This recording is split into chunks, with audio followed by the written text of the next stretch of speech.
Hi friends, good evening అందరికీ. ఇక్కడ మీరు చూస్తున్నది వచ్చేసి జెల్సిల్ ఎంపీఎస్ సిరప్ అండి. ఈ సిరప్ వచ్చేసి యాంటాసిడ్గా, యాంటీ గ్యాస్ లిక్విడ్గా పనిచేస్తుందండి.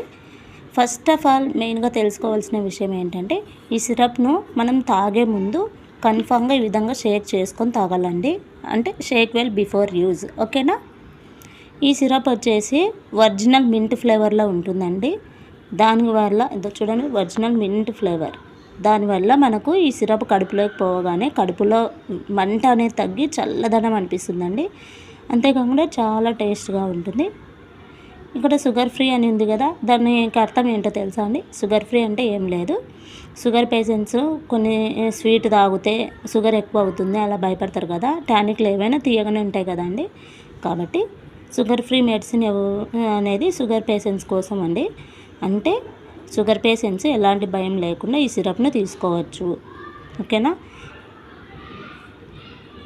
ఇది వచ్చేసి ఫైజర్ కంపెనీ వాళ్ళదండి. దీని వాల్యూమ్ వచ్చేసి 200 ml, కాస్ట్ వచ్చేసి 139 రూపీస్ అండి. ఈ సిరప్ను ఎవరెవరు వాడచ్చు, ఎందుకు వాడాలి అనేది కూడా నేను క్లియర్గా చెప్తానండి. ఈ సిరప్లో వచ్చేసి 2 రకాల మందులు ఉంటాయి. ఇవి చూడండి, డైమెథికోన్ అండ్ మెగ్నీషియం హైడ్రాక్సైడ్.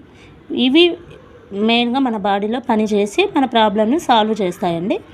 ఈ సిరప్ వచ్చేసి డైమెథికోన్ అనేది మన కడుపులో అరుగుదల అనేది, మనం తిన్న ఆహారం అరగాలంటే యాసిడ్స్ లేనిది డైజెషన్ అనేది ప్రాసెస్ స్టార్ట్ అవ్వదండి. దానికోసం ఈ డైమెథికోన్ అనేది యాసిడ్ లెవెల్స్ని బ్యాలెన్స్ చేస్తుందండి. అలాగే మెగ్నీషియం హైడ్రాక్సైడ్ అనేది బవెల్ సిస్టమ్ను మెయింటైన్ చేస్తుందండి. అంటే ఈజీ మోషన్స్ వచ్చేలాగా చేస్తుందండి. ఈ సిరప్ ఏ టైంలో మనం తీసుకోవాలనేది క్లియర్గా చెప్తాను చూడండి.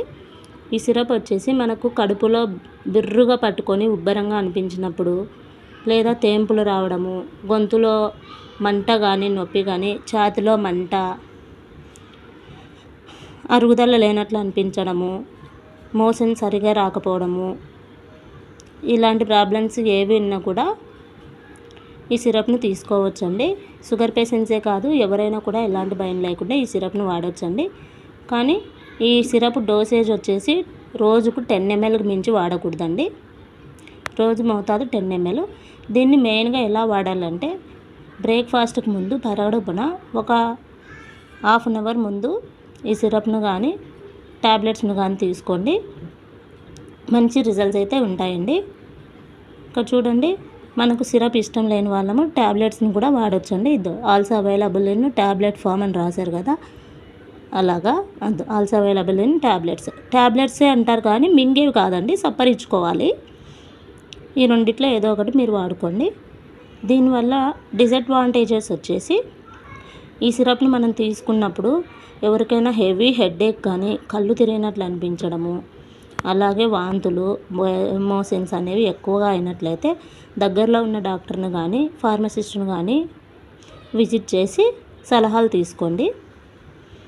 ఈ సిరప్ను సైడ్ ఎఫెక్ట్స్ ఎలాంటి టైంలో వస్తాయి అంటే, మనం ఏదైనా హెల్త్ కండిషన్ బాగలేకనో ఏదో ఒక పరిస్థితి వల్ల యాంటీబయాటిక్స్ వాడుతూ ఉంటాం కదండి. యాంటీబయాటిక్స్ వాడుతున్న సమయంలో ఈ సిరప్ను తీసుకోకండి, ఓకేనా. కొన్ని రకాల యాంటీబయాటిక్స్కు ఈ సిరప్ సెట్ అవ్వడం లేదు కాబట్టి యాంటీబయాటిక్స్ వేసుకునేవారు మాత్రం స్టాప్ చేయండి. ఇంకొకటి, మనము ఈ సిరప్ను ఎప్పుడు స్టాప్ చేయాలనేది కూడా నేను క్లియర్గా చెప్తాను. మనకు ఈ సిరప్ వాడుతున్న తర్వాత కొంచెం మోషన్స్ ఎక్కువ అవుతూ ఉంటాయి. వేసుకున్నప్పుడు కాకుండా వేసుకున్న తర్వాత కొద్ది రోజులకి, ఒక 3 days కావచ్చు, 1 week కావచ్చు, అలాంటప్పుడు మోషన్స్ ఎక్కువ అవుతూ ఉంటాయి. అలాంటప్పుడు మనకు కడుపులో డైజెషన్ ప్రాబ్లం అనేది సెట్ అయింది అని మీరు అర్థం చేసుకోవాలి. అలాంటప్పుడు స్టాప్ చేసేయండి. తర్వాత మళ్ళీ మీకు ఎలాంటి ప్రాబ్లం ఎప్పుడు రిపీట్ అయితే అప్పుడు యూజ్ చేసుకోండి ఫ్రెండ్స్. వీడియో కనుక మీకు నచ్చినట్లయితే లైక్, షేర్ అండ్ కామెంట్ మీ. ఒకవేళ వీలైతే సబ్స్క్రైబ్ చేయండి, ఓకే.